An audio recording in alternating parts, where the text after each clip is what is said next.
ناظرین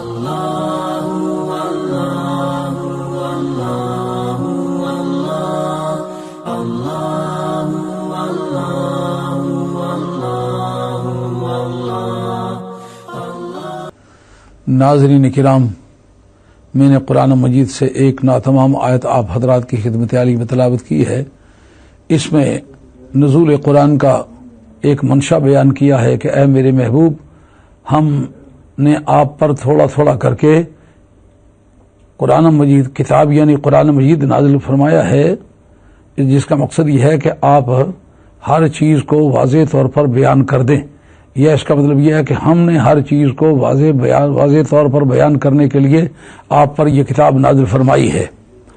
یعنی اللہ رب العزت نے نازل فرما کر یہ امر واضح کیا کہ ہم نے ہر ایک چیز کو آپ پر واضح کر دینے کے لیے یہ کتاب نازل فرمائی، اور آپ کی ڈیوٹی یہ ہے کہ آپ اس کتاب کو ہر آدمی کی استعداد اور اپنے حالات کی روشنی میں اس تک پہنچائیں۔ ما ارسلنا من رسول الا بلسان قومه ليبين لهم، ہم نے کسی بھی رسول کو نہیں بھیجا مگر اس کی قومی زبان کے ساتھ اس کو بھیجا ہے تاکہ ان کے سامنے وہ ہر چیز کو واضح طور پر بیان کرے۔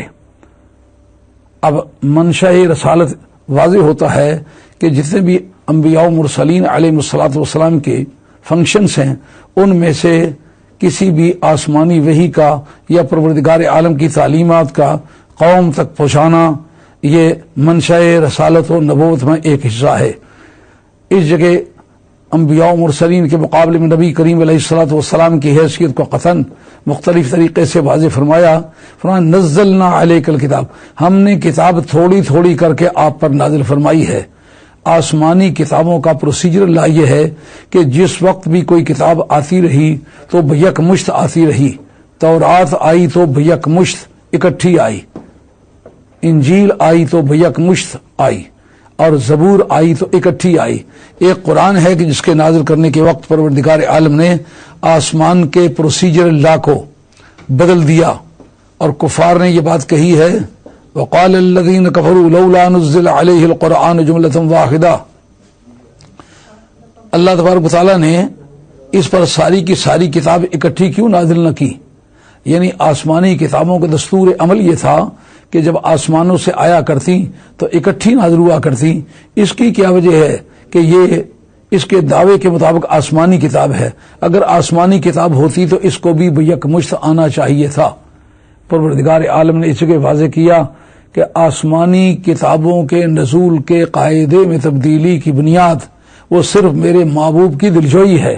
فرمایا وقال الذين كفروا لولا نزل عليه القرآن جملة واحدة، کافروں نے یہ کہا کہ ساری کی ساری کتاب اکٹھی کیوں نہیں آئی؟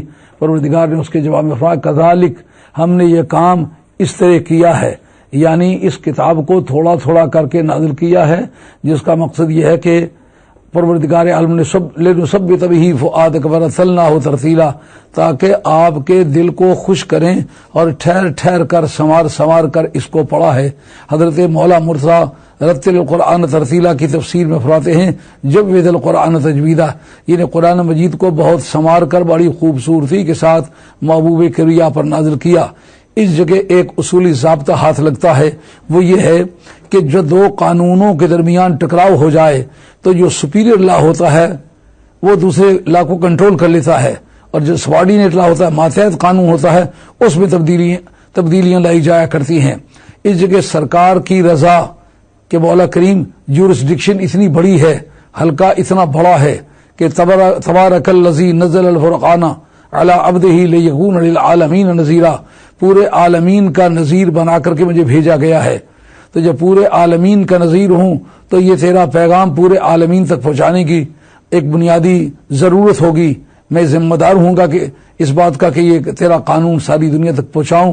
تو وقت تھوڑا، جورسڈکشن بڑی، پیغام زیادہ وزنی، تو اس کے لیے پھر کوئی طریقہ کار میں تھوڑی تبدیلی ہو تو پھر یہ کام آسان ہو جائے گا۔ اگر تھوڑا تھوڑا کر کے نازل کیا جائے اور میں ساتھ ساتھ تھوڑا تھوڑا پہنچاتا جاؤں اور لوگوں کو پابند عمل کرتا جاؤں تو اس قانون کی پابندی میں، قانون کے پہنچانے میں، قانون کے ابلاغ میں سہولت ہوگی۔ اب اس جگہ آسمانی کتابوں کا دستور یہ چاہتا تھا کہ ساری کی ساری کتاب اکٹھی نازل ہو، لیکن رضائے مصطفیٰ یہ چاہتی تھی کہ اکٹھا قرآن مجید نازل نہ ہو بلکہ تھوڑا تھوڑا کر کے نازل کیا جائے۔ اب پروردگار عالم نے جس قانون کی حفاظت فرمائی ہوگی وہ سپیریئر لا ہوگا، جس قانون کے اندر تبدیلیاں متعارف کی ہوں گی وہ ماتحت قانون ہوگا۔ آسمانی کتابوں کے نزول کے دستور میں تبدیلی فرمائی، معلومہ وہ ماتحت قانون ہے، اور نبی پاک علیہ الصلوۃ والسلام کی رضا جوئی، سرکار کی خوشنودی کو برقرار رکھا، جس کا معنی یہ ہے کہ سرکار کی خوشنودی جو ہے وہ باقی قوانین پر فوقیت رکھتی ہے۔ ثابت ہوا کہ جملہ فرائض فروع ہیں، اصل اصول بندگی استاجور کی ہے۔ اشرقت نفسي بنور من فؤادي حينما رددت يا رب العباد وانتشت روحي